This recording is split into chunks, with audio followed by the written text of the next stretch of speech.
Kaum Melayu bukan sahaja terkenal dengan keunikan adat tradisi serta makanannya, bahkan begitu sinonim dengan kepribadian yang pekerti.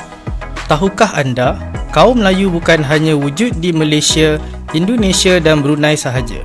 Sebenarnya, kelompok Melayu juga turut hidup di benua Afrika, Australia dan beberapa kawasan lain di dunia.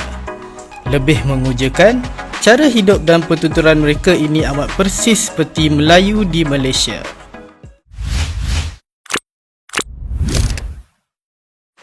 Berikut adalah senarai beberapa buah komuniti dan perkampungan Melayu yang ada di negara-negara luar dan mungkin anda sendiri tidak pernah sangka kewujudan mereka. Malay Cape di Cape Town, Afrika Selatan.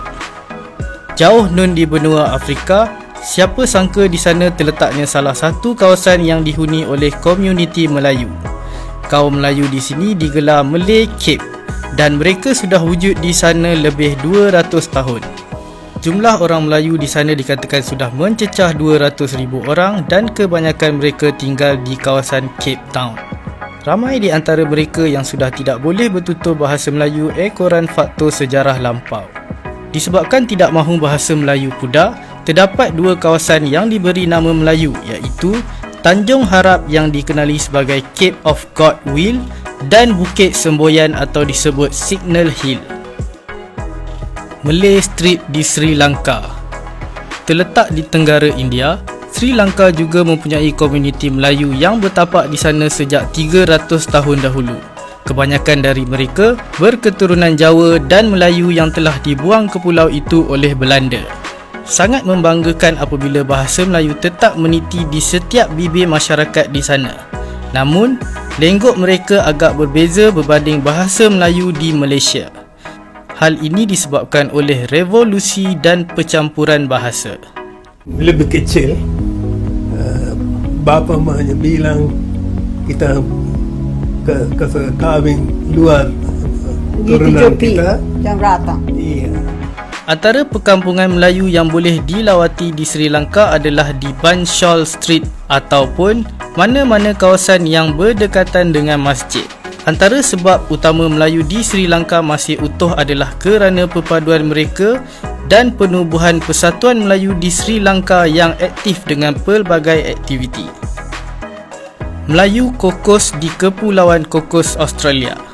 Di negara Australia, terdapat populasi kaum Melayu di Pulau Kokos dan Pulau Christmas yang digelar Melayu Kokos. Kepulauan Kokos terletak di Australia Indian Ocean Territory, iaitu satu wilayah kepulauan merangkumi Pulau Kokos dan Pulau Christmas.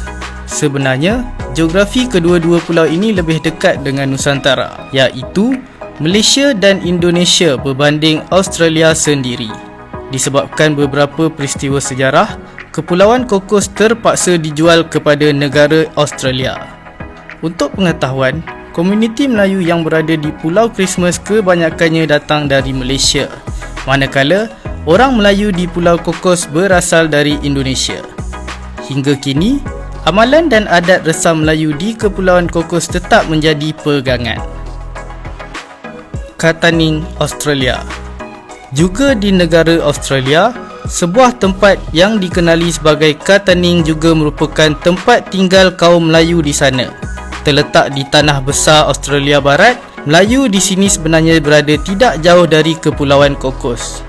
Mereka berhijrah ke Katanning pada sekitar 1970 kerana faktor pekerjaan yang terhad di Kepulauan Kokos.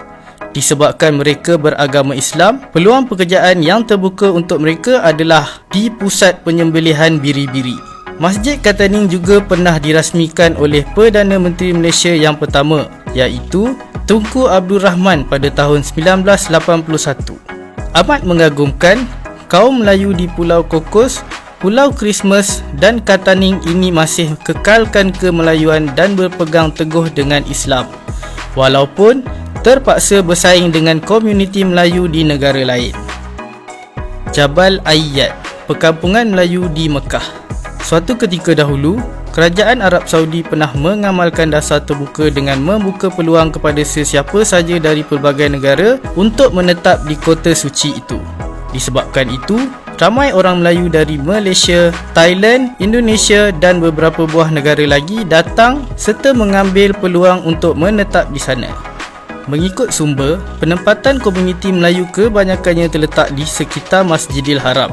Bahkan, penempatan juga memiliki beberapa nama yang berkaitan dengan asal-usul mereka. Sebagai contoh, Rumah Selangor, Rumah Kelantan, Rumah Kedah dan Rumah Patani. Namun, komuniti Melayu ini kemudiannya berpindah ke Jabal Ayyad yang menempatkan perkampungan Melayu di situ. Jabal Ayyad terletak hanya 900 meter dari Masjidil Haram, menempatkan seramai 40 hingga 50 ribu orang Melayu. Kewujudan orang Melayu di seluruh dunia juga bukanlah satu benda yang perlu dihairankan, disebabkan orang Melayu pada zaman dahulu memang terkenal dengan sifat yang gemar berlayar. Jadi, benarlah kata Hang Tuah, takkan Melayu hilang di dunia.